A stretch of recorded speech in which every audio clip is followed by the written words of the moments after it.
स्वागत है आप सभी का आपकी अपनी क्लासेस कन्फर्म क्लासेस में। नमस्कार, मैं हूं कन्फर्म क्लासेस से प्रिंस दुबे और आज आपके बीच लेके आया हूं समानुपात की ऐसी शानदार ट्रिक जो आपको कभी आज के बाद दोबारा सीखने की जरूरत नहीं पड़ेगी। आप एक बार मेरी इस क्लास को देख लीजिए, कभी भी समानुपात का कोई भी क्वेश्चन आपसे छूट के नहीं जाएगा। जब भी बनाएंगे आपको इसका नंबर मिलने वाला है और लगभग हर कॉम्पिटिटिव एग्जाम में किसी ना किसी शिफ्ट में जरूर ये पूछा जाता है। तो चलिए फिर ज्यादा वक्त ना लेते हुए शुरू करते हैं आज का पहला क्वेश्चन, और वो क्वेश्चन होने वाला है समानुपात का। किसी भी प्रकार का कोई फॉर्मूला याद नहीं करना है और एक ही तरीके से आप समानुपात के सारे क्वेश्चन बना पाएंगे। चलिए, समानुपात का जो क्वेश्चन होता है वो इस तरीके से होता है जिसमें चार वैल्यू होती हैं। पहले आपको थोड़ा समझना पड़ेगा। चार वैल्यू होती हैं जो इस फॉर्म में होती हैं: ए अनुपात बी समानुपात, इसको समानुपात बोलते हैं, सी अनुपात डी। कितने लोग होते हैं? चार।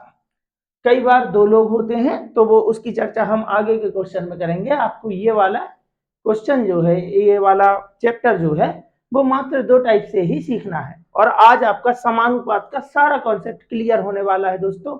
बस जुड़े रहिए हमारे साथ और देखिए वीडियो को बिल्कुल आराम से। चलिए, तो ये जो समानुपात का क्वेश्चन होता है वो इस फॉर्म में होता है, जो ए अनुपात बी समानुपात सी अनुपात डी। इसमें चार वैल्यू होती हैं जिसमें से तीन वैल्यू आपको क्वेश्चन में बताई जाएंगी, कोई एक वैल्यू आपसे पूछेगा। अब वो एक वैल्यू या तो पहली वाली वैल्यू हो सकती है, या बी हो सकती है, या सी हो सकती है, या फिर डी। ये पहले लिखा है इसलिए इसको बोलते हैं प्रथम अनुपात, ये दूसरे नंबर पर है इसलिए इसको द्वितीय अनुपात, ये तीसरा है इसलिए इसको तृतीय, और ये लास्ट में है तो इसको चतुर्थ या अंतिम अनुपात बोलते हैं। तो अगर बोले इसको तो ये प्रथम समानुपात है, ये द्वितीय है, और ये तृतीय है, और ये चतुर्थ या अंतिम समानुपात होता है। तरीका एक ही है दोस्तों, ध्यान से समझना है।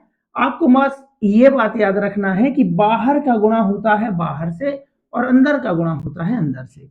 कैसे बाहर और कैसे अंदर? ए जो है वो बाउंड्री पर लिखा है बाहर साइड, ठीक उसी प्रकार डी भी लिखा है बाउंड्री पर यानी कि बाहर साइड। तो एक ही तरीका याद रखना है पूरे समानुपात में। मैं आपको विश्वास दिलाता हूं दोबारा कहीं और आपको सीखने की जरूरत नहीं पड़ेगी। आप इसी तरीके से सारे क्वेश्चन बना ले जाएंगे और अपना एक नंबर पक्का करेंगे किसी भी एग्जाम में। तो तरीका है, बाहर का बाहर वाले से गुणा होता है और अंदर का अंदर वाले से गुणा होता है। बस आपको ये वाला फॉर्मेट याद रखना है। जैसा कि हमें क्वेश्चन में बताया है कि भाई उसने पहला पूछा है, यानी कि ए के बारे में पूछ रहा है और ये दिया है 4 समानुपात 48 अनुपात 16। तब हमें क्या करना है? वो इसी क्वेश्चन को आपको आपसे दूसरी भाषा में पूछ सकता है कि 4, 48 और 16 का प्रथम समानुपात क्या है। प्रथम मतलब ए, यहां की वैल्यू आप छोड़ दो, बाकी सबको लाइन से जमा दो और बोलना यही है कि बाहर का गुणा बाहर से और अंदर का गुणा अंदर से। तब आपको ऐसे लिखना है, बाहर का गुणा बाहर से यानी कि ए गुणा 16 बराबर 4 गुणा 48।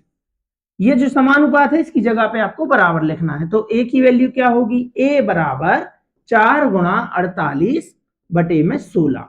16 एकम 16 ती 48, 4 तिया 12 हमारा आंसर होगा।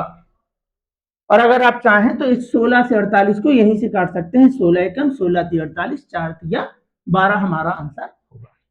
ठीक, चलिए 8, 5 और 2.5 का प्रथम समानुपात ज्ञात कीजिए। देखो मैंने कहा था ना, या तो वो क्वेश्चन आपको इस तरीके से लिख के देगा डायरेक्ट, या फिर वो आपको ऐसे थ्योरिटिकल क्वेश्चन बना सकता है।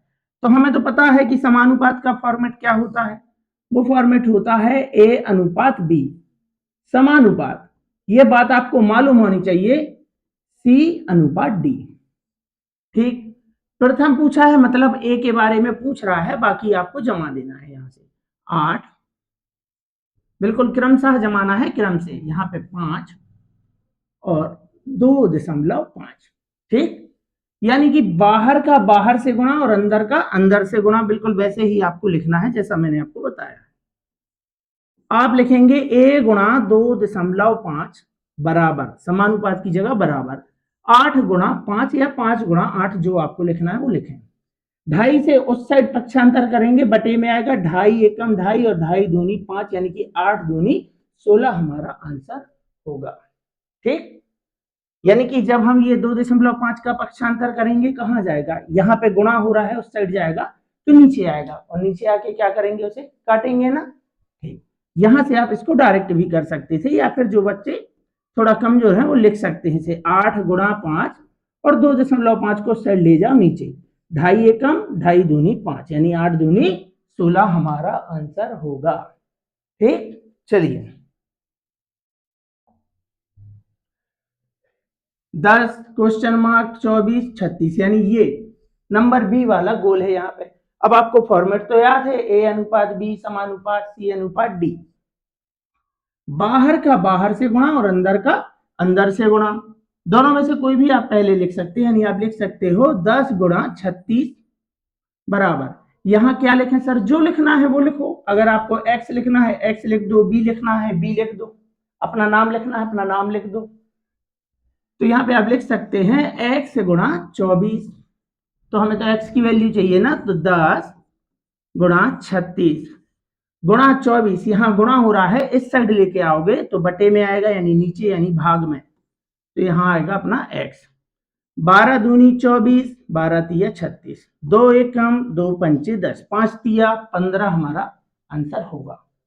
तरीका अब भी वही है, बाहर का गुणा बाहर से और अंदर का गुणा अंदर से। देखिए ए अनुपात बी समानुपात सी अनुपात डी, ये वाला फॉर्मेट याद रखना है आपको।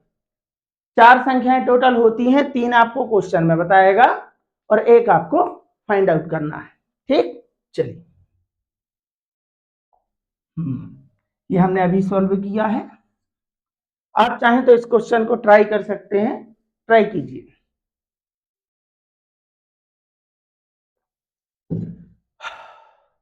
चलिए, तो क्या था हमारा तरीका, चलिए क्या था हमारा तरीका, हमारा तरीका था बाहर का गुणा बाहर से और अंदर का गुणा अंदर से, यानी कि हमें लिखना है 16 गुणा 42। वो इसी क्वेश्चन को आपसे पूछ सकता है कि 16, 48 और 42 का तृतीय समानुपात क्या होगा। तृतीय क्यों, क्योंकि ये नंबर 3 वाला गोल है, यहां से इसको तृतीय बोलते हैं, इसको चतुर्थ बोलते हैं, इसको द्वितीय, इसको प्रथम। तो उसने बोला तृतीय, मतलब तृतीय बस को छोड़ दो, बाकी सबको जमा दो, ए अनुपात बी समानुपात सी अनुपात डी। 16 गुणा 42 बराबर 28 गुणा सी लिख दो, क्योंकि नंबर 3 का है, एक्स लिखना है एक्स लिख दो, जो लिखना है वो लो। 16 गुणा 42 और 28 का हो रहा था गुणा, इस साइड लेके आओगे तो बटे में आ जाएगा, तो बराबर में क्या बचा यहाँ पे सी, यानी जो वैल्यू चाहिए सी एक्स जो बोल रहा है भाई बोलो। 14 दूनी 28 और 14 ती हो गया 42, 2 एकम 2 अट्ठे 16, 8 तिया 24 हमारा आंसर होने वाला है। ठीक, तो देखो बिल्कुल एक ही कॉन्सेप्ट है, सारी वैल्यू आप निकाल पाएंगे। ठीक, चलिए देखो इस टाइप से भी क्वेश्चन आता है, 5, 6, 5 और 21 का चतुर्थानुपात ज्ञात कीजिए। तो हमारा फॉर्मेट क्या था, ए अनुपात बी समानुपात सी अनुपात डी। अभी ये प्रथम है, ये द्वितीय है, ये तृतीय है और ये चतुर्थ है, यानी कि डी तो हमें बताना है, बाकी सारे हमें दिए हैं, तो लाइन से बिल्कुल जमा दो। 6, 5 ये मालूम होना चाहिए आपको, 21 और चतुर्थ पूछा है भैया, इसको खाली छोड़ दो ज्यों का त्यों।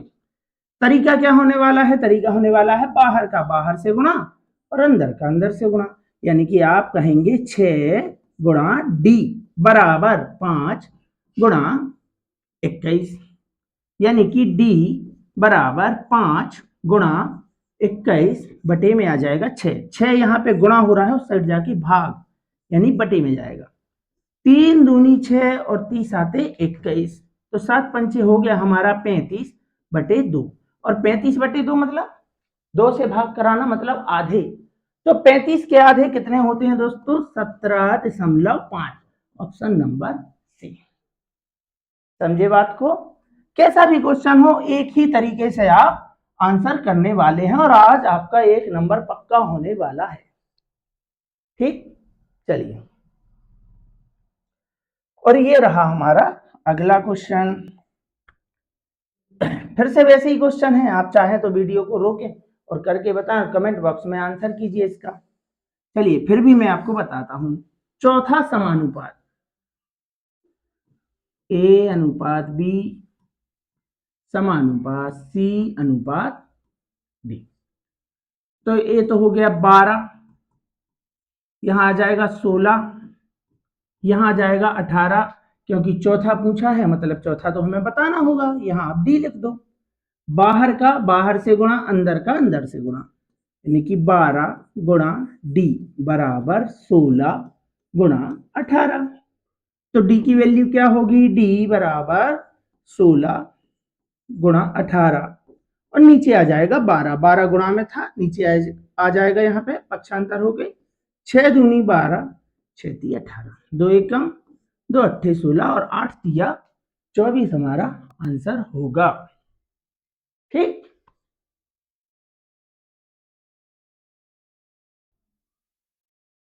ये रहा हमारा अगला क्वेश्चन। 15, 9 और 12 का द्वितीय समानुपात क्या होगा? तो इस बार द्वितीय इस तरीके से भी आपसे भाषा में पूछ सकता है, तो करना कुछ नहीं है, जो हम अभी तक करते आ रहे हैं हमें वही करना है। हमें बस ये मालूम होना चाहिए कि A अनुपात B समानुपात C अनुपात D। टोटल कितने लोग होते हैं? 4। जब वो 3 वैल्यू बताता है तब हमारे पास समझ जाना कि 4 लोग हैं। कौन कौन? A B C D। कौन सा पूछा है? द्वितीय, यानी कि B की वैल्यू पूछ रहा है, बाकी सारे हमारे पास हैं और बिल्कुल लाइन से इनको जमाना है जैसे वो दिए हैं, यानी कि 15 अनुपात द्वितीय तो पूछा है, यानी B की वैल्यू पूछ रहा है, समानुपात C की जगह पे आपको लिखना है 9, बिल्कुल क्रम से जैसे उसने वैल्यू आपको बताई है, और लास्ट में लिखना है 12। द्वितीय पूछे तो द्वितीय को खाली छोड़ दो, यानी नंबर B को, बाकी सारी वैल्यू जमा दो। प्रथम पूछे, प्रथम को खाली छोड़ो, सबको जमा दो। तृतीय पूछे, तृतीय यानी C को खाली छोड़ दो, सबकी वैल्यू जमा दो। और चतुर्थ या अंतिम समानुपात पूछे तो D को वहीं छोड़ दो, बाकी सबकी वैल्यू लाइन से जैसे उसने बताया है वैसे जमा दो।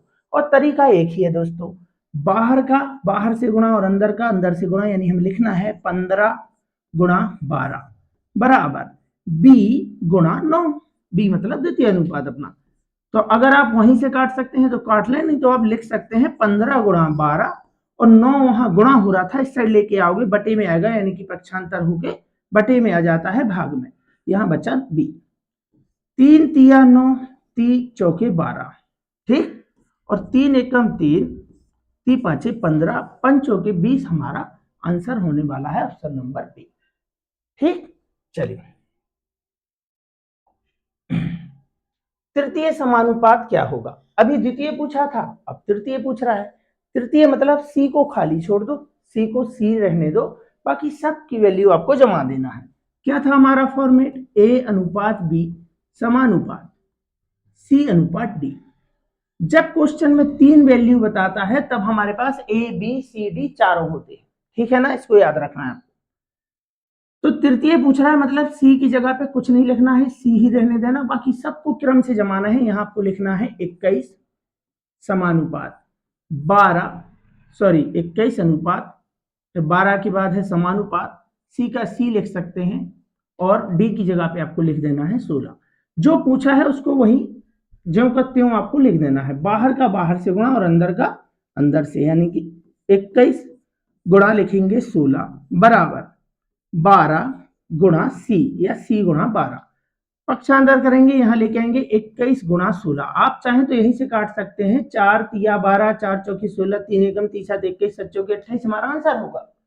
लेकिन जिन बच्चों का बेस कमजोर है, पक्षांतर ही नहीं समझते, उनके लिए मुझे समझाना पड़ेगा। यहाँ पे बराबर, यहाँ रह जाएगा C, 12 का यहाँ पे गुणा हो रहा था, इस साइड लेके आओगे तो कहाँ जाएगा? नीचे, यानी बटे में, और कटता है तो काट दीजिए। 4 तिया 12, 4 चौके 16, 3 एकम 3 7 21, 7 चौके 28 हमारा आंसर होगा। तो दोस्तों इन 8 क्वेश्चन में हमने क्या सीखा? प्रथम, द्वितीय, तृतीय, चतुर्थ समानुपात कैसे निकालते हैं। जब प्रथम, द्वितीय, तृतीय, चतुर्थ इस तरीके से आपसे कोई क्वेश्चन पूछता है तो क्वेश्चन में वैल्यू बताता है 3, चौथी वैल्यू आपको बताना है। अब चाहे वो प्रथम हो, द्वितीय हो, तृतीय हो या फिर चतुर्थ हो। लेकिन एक और अनुपात होता है मध्य। जब 3 वैल्यू बताता है इस तरीके से, शुरुआत के क्वेश्चन में हमने देखा ये, अभी कितनी वैल्यू उसने बताई थी? 1 2 3 4, 3 बताई थी, चौथी आपसे कोई पूछ रहा था, वो ए बी सी या डी कोई भी हो सकती है। लेकिन अभी उसने आपसे मध्य समानुपात नहीं पूछा। इसमें मध्य वो पूछ भी नहीं सकता, क्योंकि टोटल कितने लोग हैं? 4, ए बी सी डी। अब मैं आपसे कहूं बताओ बीच में कौन बैठा है, आप कहेंगे बी, तो भाई सी को बुरा लगेगा कि भाई मैं भी तो बीच में हूं, और आप कहोगे सी तो बी बुरा मान जाएगा कि यार मैं भी तो बीच में हूं। तो यहां ना असमंजस की स्थिति होती है, समझ में नहीं आता आखिर बीच में बैठा कौन है, बी या फिर सी। तो जब 4 लोग होते हैं, हम ही 4 लोग हैं, अब हम लोग कहें बीच में कौन चलेगा, तो कोई नहीं चलेगा भाई बीच में। बीच में चलने के लिए हमें चाहिए 3 लोग, टोटल 3 लोग, एक इस साइड एक इस साइड। तो जब भी वो आपसे मध्य यानी बीच का अनुपात पूछेगा तो क्वेश्चन में वैल्यू बताएगा 2। कितनी वैल्यू बताएगा? 2। अभी क्वेश्चन में कितनी वैल्यू बता रहा है? 3, और चौथी आपसे पूछ रहा है। यानी कि अब हम देखने जा रहे हैं मध्य समानुपात का क्वेश्चन। यहां तक हमने किया। अब चौथा क्वेश्चन अगला क्वेश्चन हम देखने वाले हैं। अब क्वेश्चन में कितनी वैल्यू बताई है उसने? मात्र 2, और पूछ रहा है मध्य अनुपात ज्ञात करें। तो आपको पहले क्वेश्चन समझना है। अगर क्वेश्चन में 3 वैल्यू दी है तो अब आपको लिखना है ए अनुपात बी समानुपात सी अनुपात डी। लेकिन अगर क्वेश्चन में सिर्फ 2 वैल्यू दी है तो आपको सी नहीं लिखना है, सी की जगह पे लिखना है बी, यानी बी को लिखना है 2 बार। अगर क्वेश्चन में सिर्फ 2 वैल्यू दी है तो बी को लिखना है 2 बार। कैसे?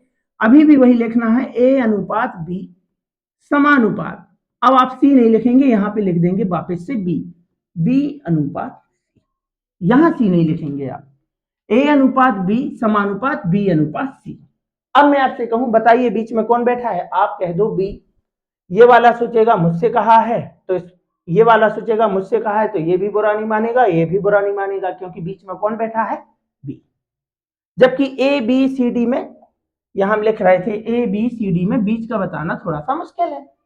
तो जब 3 वैल्यू बताता है तब हमें ए बी सी डी लिखना है, और जब सिर्फ 2 वैल्यू क्वेश्चन में बताता है तो बी को लिखना है 2 बार, ए अनुपात बी समानुपात बी अनुपात सी। ठीक।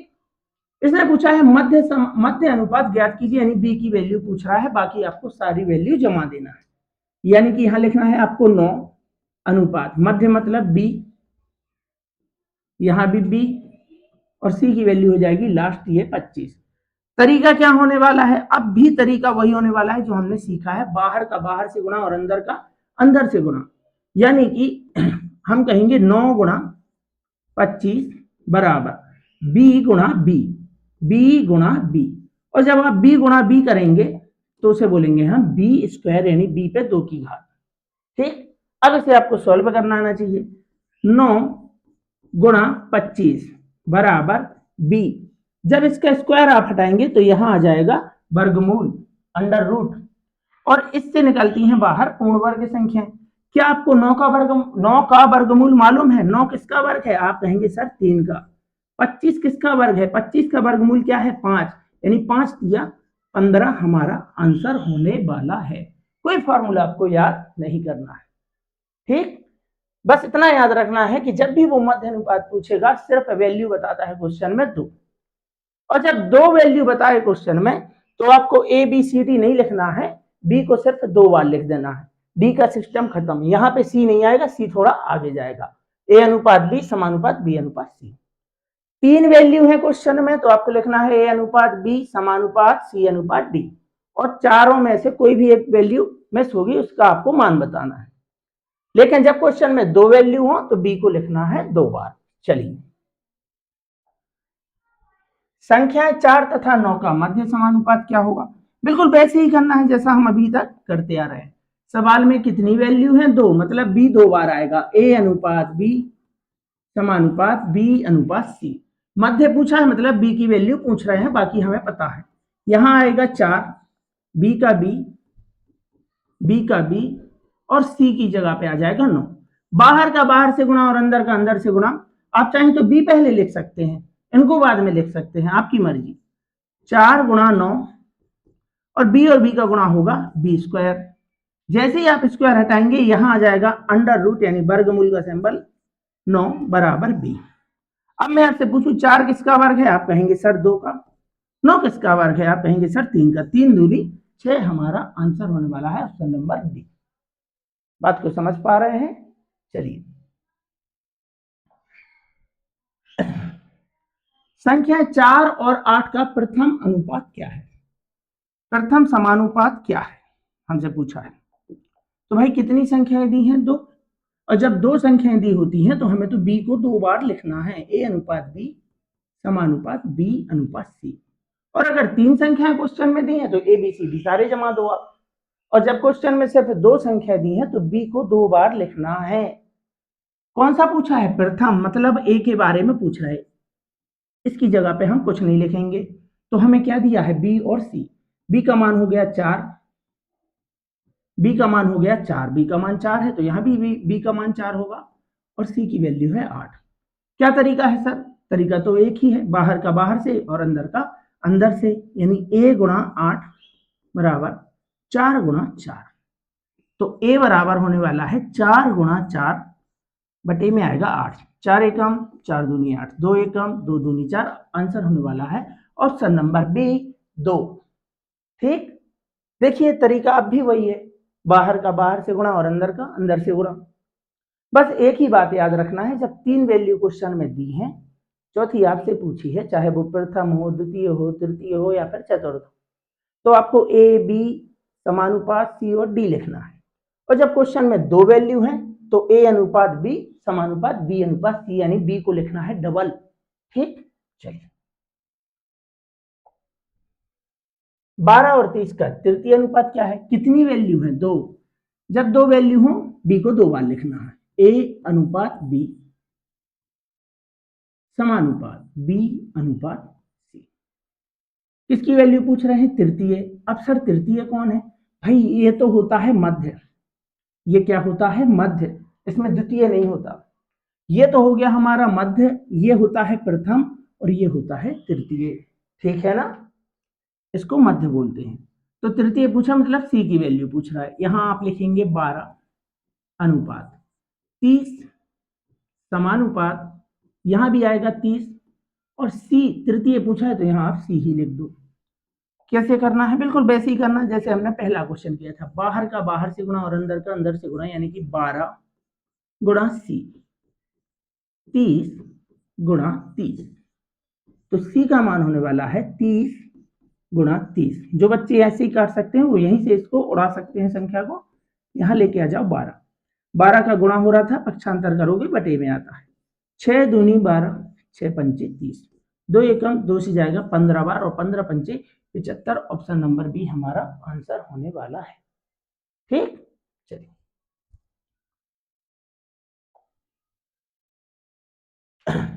4 और 48 का तृतीय अनुपात क्या है, बिल्कुल वैसे ही है, बिल्कुल वैसा ही क्वेश्चन है।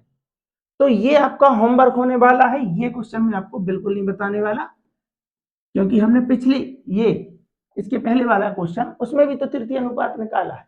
तो ये क्वेश्चन जो है वो आपका होमवर्क होने वाला है और आप इसका आंसर मुझे कमेंट बॉक्स में जरूर बताएं। और साथ में ये भी बता दिया करो दोस्तों कि आपको कितने अच्छे तरीके से समझ में आया है। ठीक, चलिए तो देखते हैं आज का लास्ट क्वेश्चन।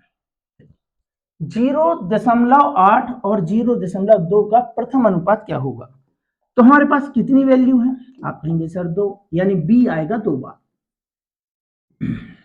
भाई ए अनुपात बी समानुपात बी अनुपात सी।